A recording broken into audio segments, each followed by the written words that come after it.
নমস্কার। আজ আমি বাচ্চাদের একটা আবৃত্তি করছি রবীন্দ্রনাথ ঠাকুরের খোকার খেলনা। খেলনা খোকার হারিয়ে গেছে মুখটা শুকনো। মা বলে দেখ ওই আকাশে আছে লুকানো। খোকা শুধোই ঘরের থেকে গেল কি করে?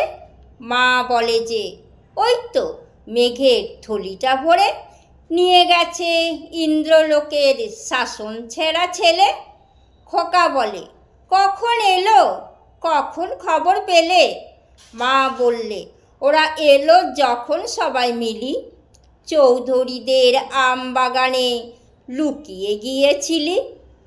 যখন ওদের ফলগুলি সব করলি বেবাক নষ্ট, মেঘলা দিনে আলো তখন ছিল না কো কষ্ট।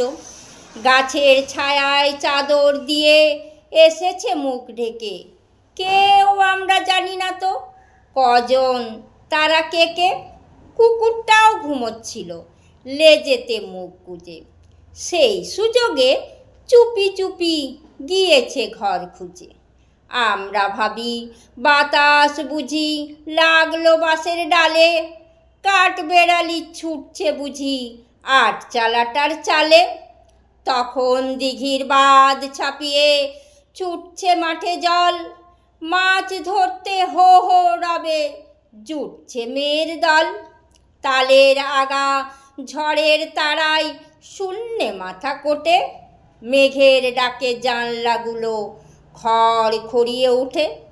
ভেবেছিলুম শান্ত হয়ে পড়ছো ক্লাসে তুমি, জানি না তো কখন এমন শিখেছ দুষ্টুমি।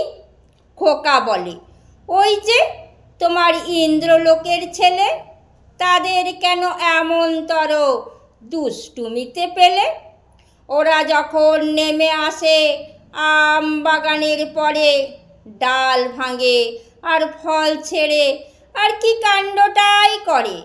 আসল কথা বাদল যেদিন বনে লাগায় দোল, ডালে পালায় লতায় পাতায় বাঁধায় গণ্ডগোল।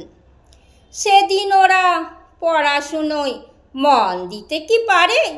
সেদিন ছুটির মাতন লাগায় অজয় নদীর ধারে। তারপরে সব শান্ত হলে ফেরে আপন দেশে, মা তাহাদের বকুনি দেয় গল্প শোনায় শেষে। নমস্কার। আমার এই ভিডিওটি যদি ভালো লাগে তাহলে অবশ্যই সাবস্ক্রাইব করবেন, লাইক করবেন, শেয়ার করবেন, আমার পাশে থাকবেন।